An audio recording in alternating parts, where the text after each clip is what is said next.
Monsieur Ali Ben Makhlouf, professeur de philosophie, merci infiniment d'avoir accepté l'invitation de la revue Prologue à l'occasion de la publication de votre dernier livre, Pourquoi lire les philosophes arabes, héritage oublié. Nous allons saisir cette occasion pour discuter avec vous de la philosophie arabe.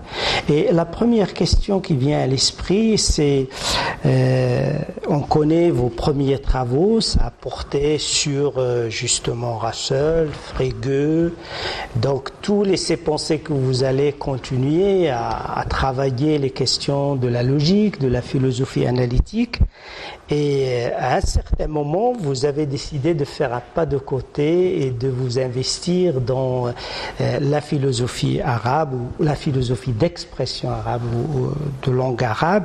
Est-ce que vous pouvez nous expliquer comment s'est fait cette bifurcation, cet intérêt pour la philosophie arabe, dans quelles circonstances ça s'est opéré? Moi, j'ai l'impression que je n'ai pas du tout changé de domaine.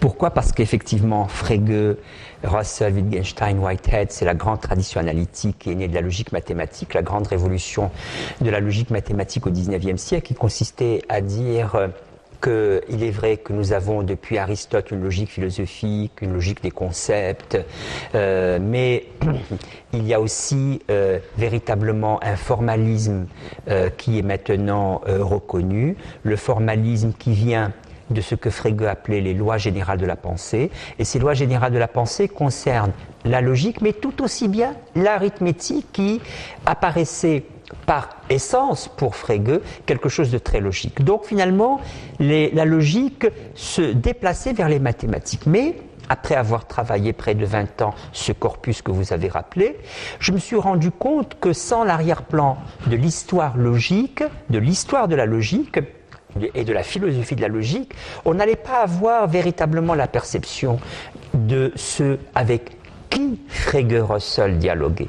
Et c'est comme ça que je me suis mis à l'histoire de l'organon aristotélicien, l'histoire de la logique d'Aristote, et cette histoire de la logique d'Aristote, tout naturellement, m'a porté vers les médiévaux qui, comme vous le savez, ont mis Aristote en premier et Platon en second, et ont mis dans Aristote, qui était déjà premier, la logique en premier. Les philosophes arabes ont véritablement été des logiciens. Maintenant, je me rends compte, avec le troisième domaine que j'ai ouvert depuis une dizaine d'années des sciences médicales, je me rends compte qu'ils étaient tout aussi logiciens que médecins. Et maintenant, c'est une nouvelle recherche qui commence pour moi, mais celle que j'ai menée jusqu'à présent et dont fait état ce livre que vous avez cité, c'est véritablement de prendre la mesure de leur engagement dans la logique. Dans la logique, ça veut dire quoi? Dans les grandes opérations de l'intellect, c'est-à-dire concevoir, tasawwur, juger, tasdiq, raisonner, al-qiyas, et puis al-had, définir.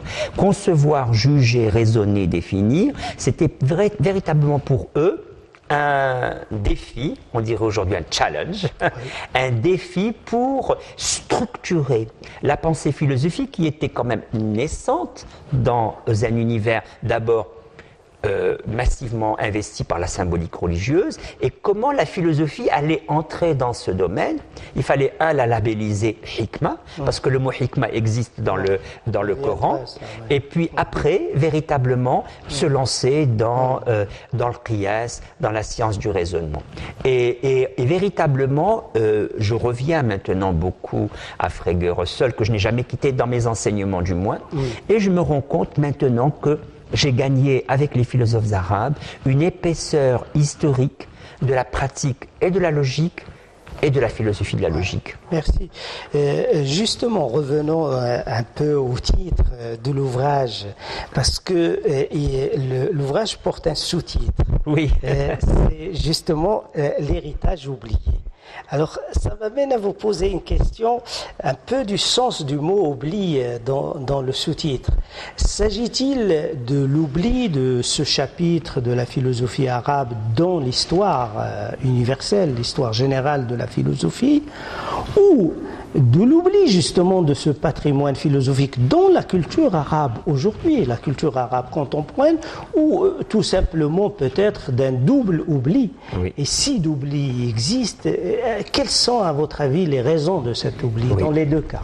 Il y a un double oubli, il n'y a pas un seul oubli et il est hétérogène, il n'est pas de même nature. Vous l'avez bien précisé, il y a d'abord le fait que la philosophie qui s'est développée dans le corpus européen, on va dire, pour aller vite, à partir de la Renaissance, reconnaît sa dette directe à l'égard de Platon et d'Aristote, mais elle a longtemps considéré le monde médiéval comme une parenthèse obscure, une parenthèse sous l'argument d'autorité d'Aristote. Quand on lit le discours de la méthode de Descartes au XVIIe siècle, c'est véritablement qu'il faut rompre avec ce qu'on appelle la scolastique, l'école, ce qu'on a appris dans l'école, la scolastique médiévale, etc. Il y a la révolution cartésienne, le parti pris subjectif de la vérité, l'idée qu'il y a le cogito qui enracine la vérité, etc. Donc on a rompu avec l'intellect et son objectivité aristotélicienne, un intellect qui était divin. Seconde révolution de cela, c'est une révolution, je dirais, plus idéologique et non pas intellectuelle, au XIXe siècle, menée par Ernest Renan et le positivisme. C'était de dire le médiéval est lié aux religions dans leur côté obscur. Et finalement, ce qui s'est développé beaucoup dans le médiéval, c'est la philosophie arabe.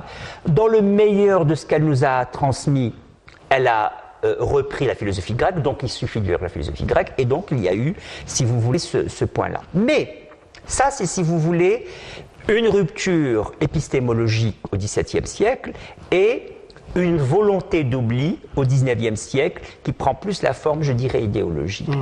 Cela dit, l'oubli, la rupture épistémologique et l'oubli du XIXe siècle, programmé par Renan, nous n'avons rien à apprendre des Arabes, c'est une phrase terrible dans Averroès et l'Averroïsme.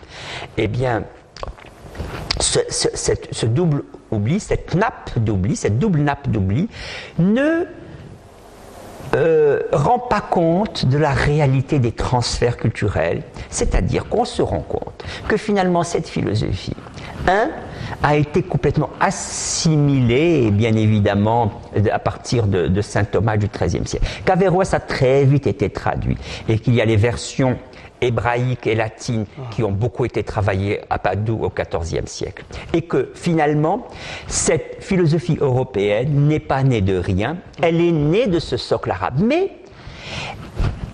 elle l'a tellement assimilé qu'elle l'a anonymisé. C'est-à-dire qu'on ne dit plus que la distinction entre l'essence et l'existence, c'est Ibn Sina. On ne dit plus que le monopsychisme, l'intellect est un, c'est Averroès. Et donc finalement, je compare souvent à la philosophie stoïcienne, qui s'est développée du IIIe siècle avant Jésus-Christ jusqu'au IIIe siècle après Jésus-Christ, donc 6 siècles. Elle a donné lieu à des distinctions majeures, comme par exemple la distinction entre ce qui dépend de moi et ce qui dépend de moi, mais on ne sait plus que c'est les stoïciens qui l'ont établi, c'est-à-dire que ça s'est anonymisé par réussite. Donc, il y a le double oubli, il y a l'anonymisation, et il y a, alors ça c'est du côté européen. Et du côté arabe, il y a, si vous voulez, du 16e, tout de même, du 16e au 19e siècle, une transmission qui s'est faite localement dans des zaouïas. Par exemple, je vois au Maroc, les zaouïas du Sud ont enseigné Aristote, ont enseigné l'organon d'Aristote, ont enseigné précisément Al-Marqolet, qui s'appelle Ibara, etc., le Qiyas, mais de manière, je dirais, un peu locale. Il y a, et c'est un chantier que je n'ai pas ouvert, il y a un réel losange du savoir que les jeunes devraient maintenant s'approprier entre Grenade, Fès, Tlemcen, Tombouctou, quand on sait que 5% des manuscrits de Tombouctou seulement sont étudiés. 95% de ce savoir-là, il a beaucoup circulé. Le Sahara n'a jamais été un lieu désert, ça a toujours été un lieu de circulation du savoir, et ça c'est un travail que je n'ai pas effectué. C'est celui finalement d'une réelle présence de cette philosophie. Je pense comme Harkoun qu'on met trop de valeur sur les fondateurs, comme Averroès, comme Ibn Sina, ou les grands. Lui parle des fondateurs, par exemple, à propos des grandes écoles religieuse ou juridique. Anas ibn Malik, Ibn Malik, Shafi'i, etc. Il dit, mais en fait, il y a une pluralité des acteurs sociaux. Et cette pluralité des acteurs sociaux, ils sont toujours oubliés. Ils ne sont jamais vraiment mis à l'honneur. Mais je crois que maintenant, avec la méthodologie de l'école des annales, etc., on a les moyens d'aller vers ce qu'on appelle les petits acteurs. Mais c'est péjoratif, petit simplement parce qu'il n'y a pas eu beaucoup de transmission. Et je pense que quand même, alors il y a ce savoir disséminé, dispersé. Peut-être qu'on ne devrait pas parler de migration culturelle, mais de dispersion culturelle entre Grenade, Tlemcen, Fès et Tombouctou. En revanche, ce qui est sûr, c'est que ça c'est entre le XVIe et le XIXe siècle, ce qui est sûr, c'est que la colonisation a fait un arrêt réel et que la décolonisation, si Jean-Charles vous le savez mieux que moi, la décolonisation n'a pas été une réouverture des chantiers du savoir du passé et que nous vivons un déficit éducatif général, mais aussi un déficit intellectuel au sens strict du terme, c'est-à-dire les grandes traditions de l'intellect, et donc l'héritage oublié aussi sur cette rive sud de la Méditerranée. Merci. Si on peut maintenant revenir un peu à la source, au moment de la naissance de cette philosophie, vous écrivez dans l'introduction, dans laquelle vous faites référence au médiéviste Jean Jolivet, que cette philosophie a connu deux moments de naissance en quelque sorte. Donc il y a le moment de l'émergence d'une réflexion philosophique, mais à partir de Ilm al-Kalam, donc de la théologie, et l'autre moment, c'est donc l'appropriation de cet héritage grec et donc une naissance philosophique, la falsafa. Alors la question qui se pose toujours, est-ce que ces deux cheminements ont continué sous forme de pratiques isolées l'une de l'autre, étanches, ou est-ce qu'il y avait des passerelles, une dialectique, une rencontre entre les deux mondes? Alors là aussi, je vous avoue que je le souligne en introduction, vous avez raison, vous m'avez bien lu, et je ne fais pas beaucoup le dialogue entre les deux traditions. Je me rends compte maintenant, puisque l'ouvrage date de 2015 et nous sommes en 2017, que, bien évidemment, si j'avais à le réécrire, c'est 2017, et je ferai ce dialogue. Alors, je vous donne quelques pistes du dialogue que j'aimerais faire. Le dialogue, je l'initie un peu. C'est qu'en réalité, on a superposé la falsafa, le legs des Arabes, des Grecs, pardon, al-Qudama ou al-Mutakallimun. Il y a les deux mots. Les anciens, le Qudama, c'est Platon, Aristote, Hippocrate, Galien, là. Et le Mutakallimun, c'est précisément les théologiens. Le Qudama Mutakallimun, la double tradition, elle a finalement eu une interpénétration. Mais la philosophie arabe a été tellement aristotélicienne, tellement aristotélisée, que effectivement, elle n'a pas toujours laissé place au dialogue. Et je pense que ceux qu'on a dit anti-philosophes, comme le Razali, n'étaient pas du tout anti-philosophes, sauf qu'ils ont voulu développer une autre tradition non aristotélicienne. Donc à chaque fois, on me dit « faut le falasifa », l'incohérence des philosophes, c'était contre la philosophie. Je dis non, il dit le falasifa, il ne dit pas le falsafa. C'est contre les philosophes, certains philosophes, les aristotéliciens. Mais en réalité, le Razali, c'est le Pascal, si on veut faire une analogie rapide et grossière, le Pascal du monde musulman, c'est-à-dire une très grande pénétration philosophique, mais il conteste le privilège et la prédominance de l'héritage aristotélicien. On retrouve chez l'école iranienne après. Ah, tout à fait, Sohrawardi, Mullah Sadra, etc. Je touche quelques petits mots rapidement. Et si j'avais maintenant à développer cet échange que vous suggérez entre le Mutakallimun et les héritiers de Platon et d'Aristote, eh bien, je mettrais beaucoup l'accent sur le dialogue entre l'illémorphisme, c'est-à-dire tout ce qui concerne Aristote, matière-forme, la forme qui structure la matière, toute la philosophie aristotélicienne arabe, c'est autour de cet illémorphisme, des deux termes grecs, ulé en grec, la matière, et morphisme, morphé, la forme, donc forme et matière, et puis une autre tradition qui n'a pas pris ces deux termes majeurs, ces deux concepts fondamentaux de l'aristotélisme, qui en a pris un autre, l'atome, l'atomisme. Et l'atomisme a été véritablement une grande philosophie, pas seulement chez Démocrite, mais chez les théologiens, chez les Ash'arites, chez le grand Abu Bakr al-Razi au XIIIe siècle. Et en fait, Abu Bakr al-Razi, je ne lui donne pas du tout de poids dans cet ouvrage, il mérite à lui seul une réelle ouverture du chantier de cette interaction entre la philosophie d'origine grecque et la philosophie d'origine théologienne, parce qu'il discute pas à pas avec Sheikh, avec Ibn Sina, et ce pas à pas est très structuré logiquement, justement logiquement, il a bien appris la logique, et ses objections sur l'atomisme, sur le nominalisme, sur le scepticisme, c'est-à-dire toutes les traditions non métaphysiques liées à Aristote, scepticisme, nominalisme, atomisme, est une tradition très riche qui aura ses lettres de gloire chez Hume, Locke, les empiristes anglo-saxons. Et là encore, vous retrouvez la tradition analytique. Oui, tout à fait. Et donc, si vous voulez, je me suis beaucoup appesanti sur la restitution de l'aristotélisme arabe dans ce livre, Les philosophes arabes, mais il est vrai qu'il mérite une prolongation par la suggestion très belle et très juste que vous me faites. Je me suis demandé en lisant des parties du livre qu'il y a souvent dans l'histoire de la philosophie un certain émerveillement lorsqu'on parle du miracle grec, de ce moment de jaillissement de cette pensée rationnelle dans cette région du monde.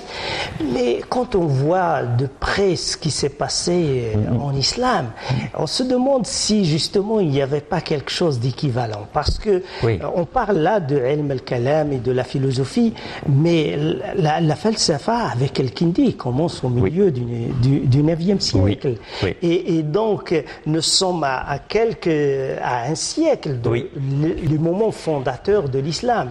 Il y a la prose arabe qui va naître juste après, les sciences du langage, de l'exégèse, de la théologie, tout va finalement naître dans un seul instant comme ça, qui est bref, comme d'ailleurs le Futuhat, etc.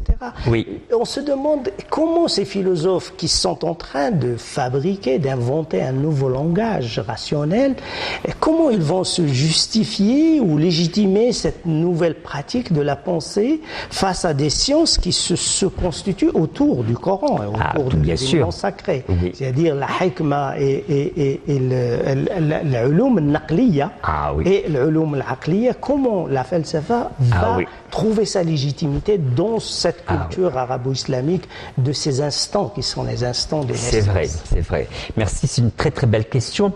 Je vais peut-être étager ma réponse. D'abord sur la question du miracle, puis après sur le rapport des sciences profanes et des sciences sacrées. Sur la question du miracle grec. Nous savons maintenant qu'il n'y a pas de miracle, mais qu'il y a une accélération historique. Peut-être ça on peut le dire, par exemple pour ce que vous dites pour le monde arabo-musulman au IXe siècle, cette émergence foisonnante, un peu comme la Renaissance, un peu comme le siècle des Lumières. Il y a des moments, il est vrai, de condensation. On ne peut pas ne pas dire qu'il n'y a pas ces moments de condensation, mais qui sont des moments de maturation. Les choses étaient là, et puis elles prennent forme très vite. À un moment, on a l'impression qu'elles jaillissent, mais elles ne jaillissent pas. Elles se structurent. Nadim, Al-Fihrist, il suppose justement, il ne peut faire cette historiographie intellectuelle que parce qu'il y a eu tant d'œuvres avant lui. Je me plais à citer souvent le siècle des Lumières, parce qu'en fait, le siècle des Lumières, c'est la maturation du savoir depuis la Renaissance, depuis le XVIe, XVIIe siècle, et puis finalement, on a Diderot, Rousseau, Voltaire, voilà, j'allais dire presque d'un seul coup, mais ce n'est jamais d'un seul coup. Et en fait, il n'y a pas de miracle. Ibn Khaldoun a une très belle petite référence dans le Muqaddima. Il dit oui, les sciences que nous connaissons, c'est une petite île au milieu d'un océan d'ignorance. Où est la science des Chaldéens? Où est la science des Babyloniens? Où est la science des Indiens, des Chinois, des Assyriens? Ne nous ont été transmises que les sciences grecques, par, il ne dit pas le miracle, par un concours de circonstances autour de Ma'moun, beaucoup d'argent et une volonté princière. Donc c'est des contingences qui font véritablement ce qu'on appelle après le miracle. Et je crois qu'il a tout à fait raison.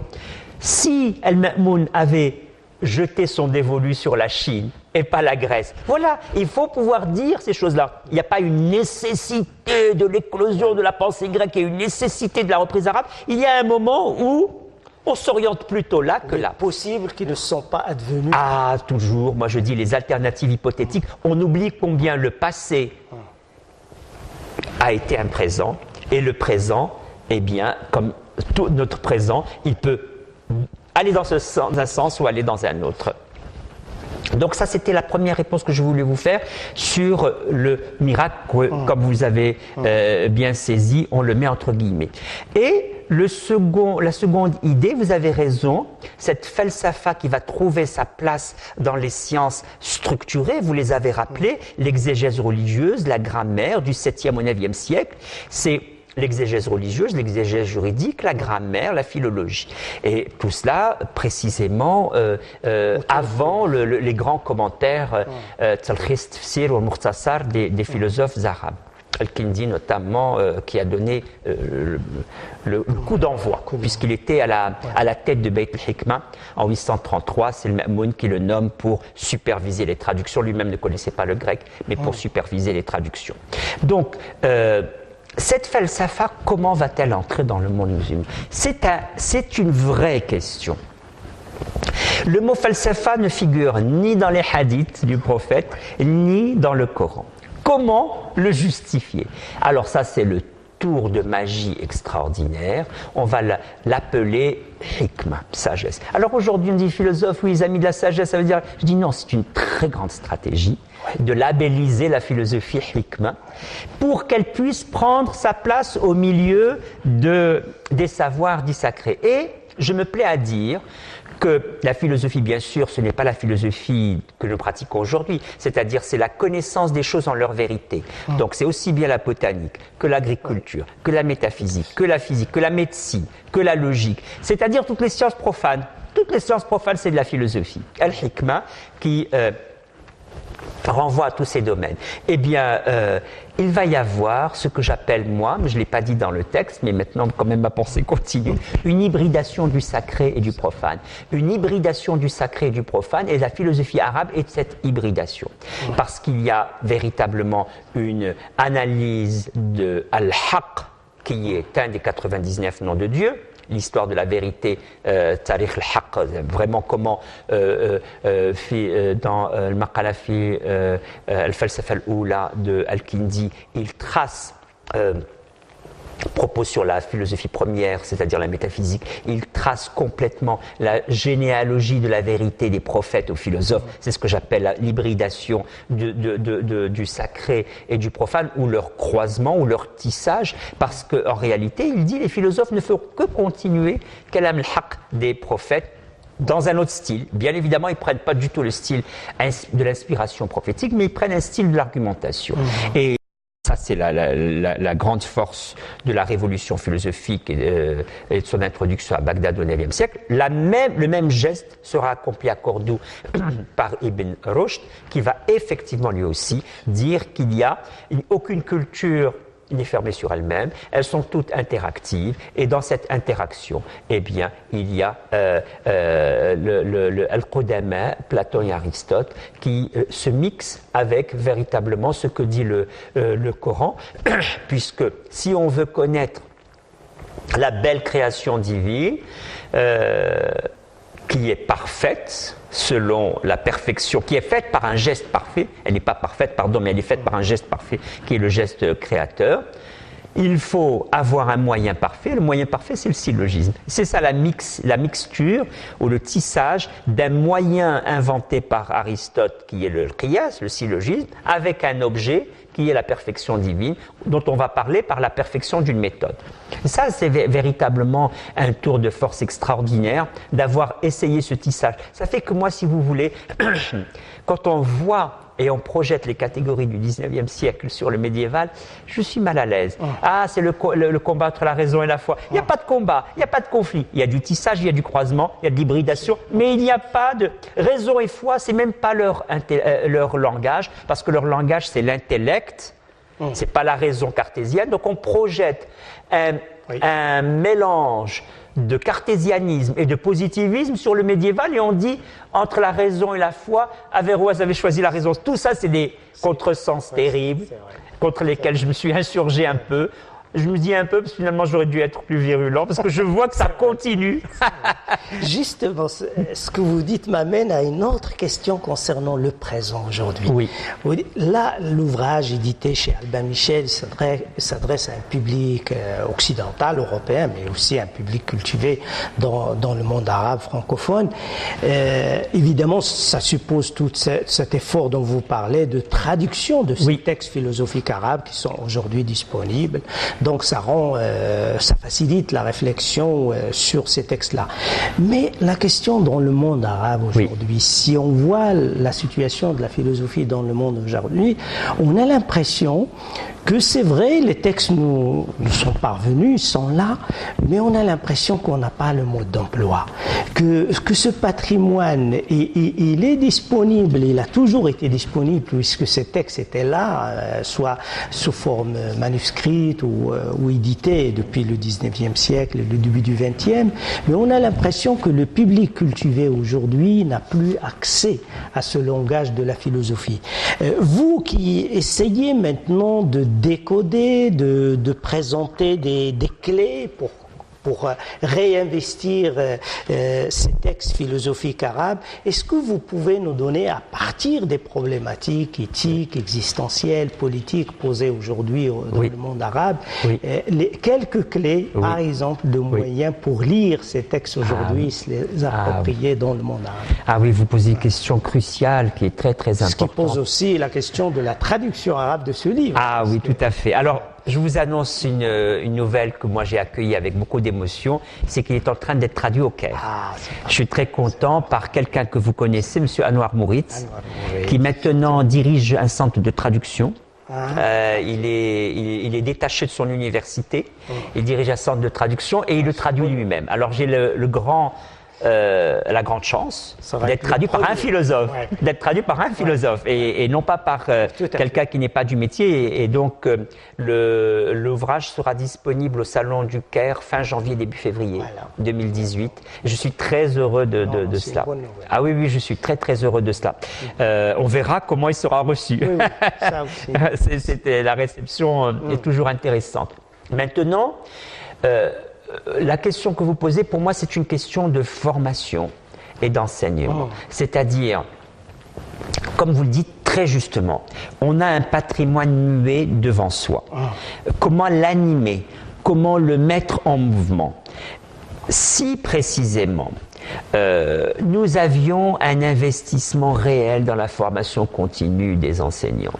Si précisément ils font ce qu'ils peuvent, mais je pense qu'il y a véritablement moyen, par la formation continue, c'est-à-dire l'apprentissage des méthodes modernes.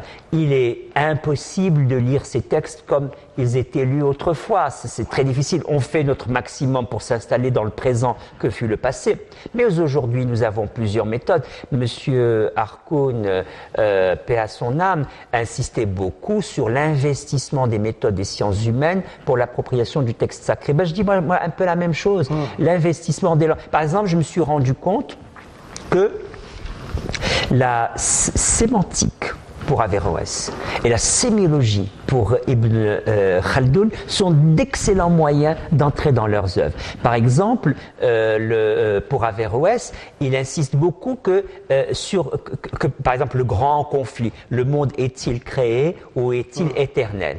Il dit, si vous la prenez comme ça, massivement cette question, vous allez rentrer en conflit entre les gens qui vont vous dire non, le monde est créé, non. D'abord, dit-il, il est impossible de démontrer aucune des deux. C'est une question dialectique, c'est-à-dire c'est une question, on dirait aujourd'hui, ouverte. Alors vous me dites comment traduire aujourd'hui les questions. Autrefois on disait c'est une question dialectique, aujourd'hui on dit au niveau de l'éthique c'est une question ouverte. On ne réglera jamais la question de l'embryon, c'est une question ouverte. Eh bien la question du commencement ou du non-commencement du monde, c'est une question ouverte. Ce qui est intéressant, c'est de voir dans cette ouverture quels sont les moyens que nous avons de la garder question ouverte. Et les moyens que nous avons de la garder une question ouverte, c'est de dire que c'est une question de tesmiya. Je cite Ibn Rushd, de tesmiya. Comment vous nommez le monde que vous dites créer? Comment vous nommez le monde que vous dites, non pas d'ailleurs azali, mais qadim, ancien. Et il dit, quand vous vous seriez accordé sur les mots, vous pouvez continuer à discuter. Ouais. Et ça, c'est une voie d'entrée sémantique, et ça, c'est tout à fait moderne, une voie d'entrée. Mais il donne lui-même les clés. Et le mot tasmiya est dans quand il discute cette question dans Fasl al-Maqal, le livre décisif, le discours décisif, il parle de tasmiya, mushkilat tasmiya. Ibn Khaldun, pareil. Il dit, comment est-on passé de Khalifat Rasulullah à Amir al-Mu'minin. On est passé de calife à commandeur des croyants, on est passé de cela parce que quelqu'un l'a ainsi nommé le calife. C'était à propos de Omar. Il y a un coursier qui vient lui annoncer une victoire. Et il dit, je veux parler à Amir al-Mu'minin. Tous les gens rassemblés disent, tu nous as ôté une épine du pied, on ne savait plus comment le nommer. Parce que Abu Bakr, c'est Khalifat Rasulullah. Et Omar, comment on va l'appeler? Khalifat Rasulullah. Dit Ibn Khaldun, il dit le terme Khalifa devenait incommode et inutilisable. Mais ça, c'est complètement de la circulation des signes dans une société. C'est d'une modernité extraordinaire. Alors, quand on lit ces textes anciens, c'est grâce à l'investissement contemporain dans la sémiologie ou la sémantique qu'on repère ce qu'ils disent. Mais si on n'a pas l'engagement dans les sciences humaines telles qu'elles se sont développées aujourd'hui à travers l'économie, la linguistique, la logique, etc., eh bien on risque de glisser, comme vous dites si bien, que le texte reste muet. On voit, le coursier est venu, puis on l'a appelé prince. Non, l'attribution est venue, en plus c'est très intéressant, c'est un coursier qui vient annoncer une victoire, ça veut dire que le commandeur des croyants gère. Complètement police et armée, c'est-à-dire des choses qui n'ont rien à voir avec la divinité, qui n'ont rien à voir avec Dieu. Et donc c'est très intéressant de voir comment le titre de prince des croyants, en plus des croyants, c'est très intéressant, pas prince des musulmans, pas commandeur des musulmans, commandeur des croyants. Il y a précisément tous les autres... C'est notre débat contemporain. Tout à fait. Et voilà, vous m'avez dit que sur le lien... Et je vais vous avouer, moi qui ai travaillé pas tellement sur la philosophie classique, ce qu'on appelle philosophie classique, 17e, 18e siècle. J'ai fait, comme vous savez, une petite incursion dans le 16e siècle avec Montaigne, mais Montaigne m'intéresse justement sur le lien entre ce moment médiéval et la suite. Mais j'ai travaillé le médiéval, je travaille le contemporain, je vois beaucoup de liens méthodologiques entre les deux. Beaucoup de liens méthodologiques entre les deux. L'aspect analytique, je l'ai dit tout à l'heure avec Abou Bakr al-Razi, c'est la discussion serrée, objection, réponse à l'objection. L'objection, je la décompose en deux objections. Elle a un volet ainsi, un autre volet ainsi. Et puis je réponds à chacun des volets. Ce dépli du texte, c'est la tradition analytique anglo-saxonne qui a été finalement une méthode. On l'appelle aujourd'hui anglo-saxonne et on la labellise philosophie analytique, mais ils étaient finalement analytiques de leur façon. Tahafut, la réponse que fait Ibn Rushd à Al-Ghazali, c'est véritablement, je prends l'argument, je le discute, et si vous voulez, toute cette méthode de discussion philosophique fait le grand lien entre le médiéval et le contemporain. Ça fait que, pour continuer à répondre à votre question, la réappropriation du médiéval suppose paradoxalement un grand engagement dans la philosophie contemporaine. Oui, tout à fait. Voilà. Et j'ajouterais que, sincèrement, votre livre répond aussi à une question récurrente liée à un stéréotype sur la place de cette philosophie dans l'histoire de la philosophie en général, stéréotype dont vous parlez dans le livre et qui revient régulièrement, oui. notamment à l'occasion de la sortie de ce livre sur Aristote au Mont-Saint-Michel. Oui. Et ça va très loin puisque oui. ça date aussi peut-être déjà de Ernest Renan et même peut-être avant. Oui. Que cette philosophie, c'est une parenthèse, ce n'est qu'une traduction, ce n'est qu'un commentaire de la philosophie grecque. Et votre travail sur ces philosophes montre effectivement finalement leur modernité. Complètement. Aussi, complètement. Ah, ça c'est tout à fait. Qui permet évidemment au lecteur de découvrir justement la contemporanéité, la modernité de cette oui, moi véritablement, ils m'accompagnent tous les jours et ils sont avec moi. Merci, c'est moi qui vous remercie. Merci beaucoup de vos questions superbes.